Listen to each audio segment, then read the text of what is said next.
Hello दोस्तों, नमस्ते, राधे राधे। मैं आपकी साधना दुबे। आज मैं आप लोगों के सामने बहुत ही प्यारा पति पत्नी का सोहर गीत लेके आई हूँ। यह सोहर गीत बहुत ही मनमोहक है। आप लोग सुनेंगे तभी आप लोगों को समझ में आएगा। लास्ट तक जरूर सुनिएगा दोस्तों। आइए देर न करते हुए वीडियो को आगे बढ़ाती हूँ। बहुत ही प्यारा सोहर गीत है। मचियही बैठली प्यारी धना, पिया से अरज करई हो। मचियही बैठली प्यारी धना, पिया से अरज करई हो। राजा आई गईले गर्मी के दिनवा, घर के चलायऊ तो पिया आई गईले गर्मी के दिनवा, घर के चलायऊ त घर के चलायऊ त हो। मचियही बैठली प्यारी धना, पिया से अरज करई हो। राजा आई गईले गर्मी के दिनवा, घर के चलायऊ त घर के चलायऊ त हो। रानी भेजी देवई पंखा कूलरवा, घर के नाही अउबै घरा के नाही अउबै हो। रानी भेजी देवई पंखा यौ कूलरवा, घरा के नाही अउबै घरा के नाही अउबै हो। रानी भेजी देवई एसी कूलरवा, घरा के नाही अउबै हो। मचियही बैठली प्यारी धना, राजा से अरज करई हो। राजा आई गईले गर्मी के दिनवा, घरा के चलायऊ त हो। मचियही बैठली प्यारी धना, पिया से अरज करई हो।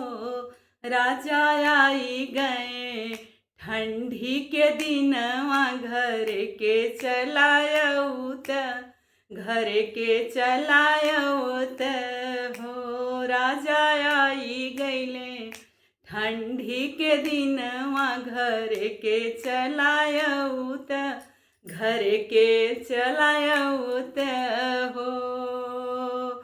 रानी भेजी देवई गद्दा और रजैया, घर के नाही अउबै घर के नाही अउबै हो। रानी भेजी देवई गद्दा और रजैया, घर के नाही अउबै घर के नाही अउबै हो। मचियही बैठली प्यारी धना, पिया से अरज करई हो। राजा आई गईले राजा आई गईले बरखा के दिनवा, घर के चलायऊ त घर के चलायऊ त हो। राजा आई गईले बरखा के दिनवा, घर के चलायऊ त घर के चलायऊ त हो।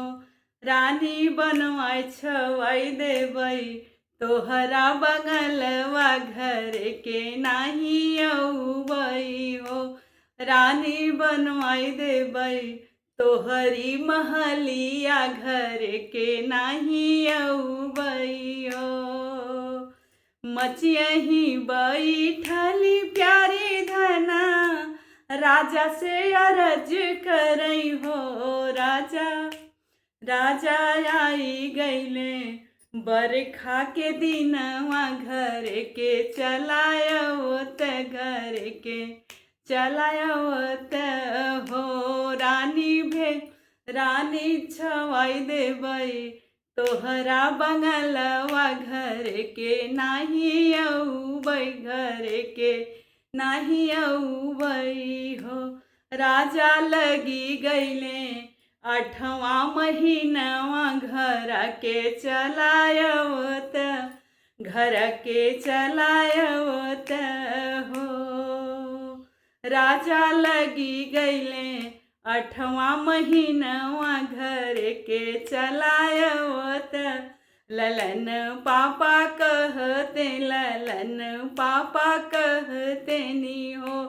राजा लगी गईले 8वां महीनवा घर के चलायवत ललन पापा कहते ललन पापा कहते नी हो। धन नैहरे से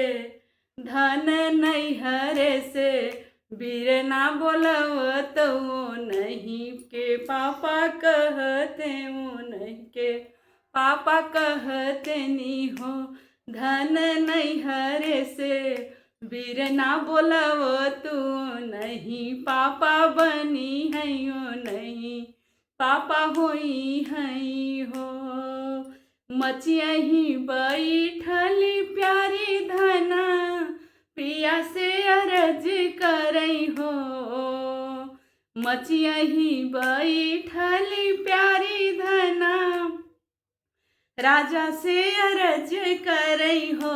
राजा आई गईले हो राजा आई गईले गर्मी के दिनवा घर के चलायवत घर के चलायवत हो। पिया आई गईले गर्मी के दिनवा घर के चलायवत हो।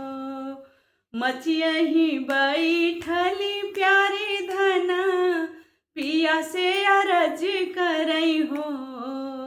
राजा आई गईले गर्मी के दिनवा घर के चलायवत ललन पापा कहते ललन पापा कहते हो। ललन पापा कहते नी हो। पिया लगी गईले 8वां महीनवा घर के चलायवत घर के चलायवत हो।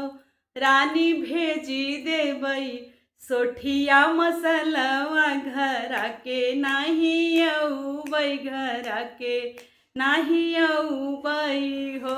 रानी भेजी देबई सोठिया मसलवा घरा के नाही अउबई घरा के नाही अउबई हो। धन्यवाद दोस्तों। यह हमारा पति पत्नी का सोहर गीत आप लोगों को जैसा लगे कमेंट बॉक्स में ज़रूर बताइएगा। आपके प्यारे प्यारे कमेंट का हमको बेसब्री से इंतजार रहता है।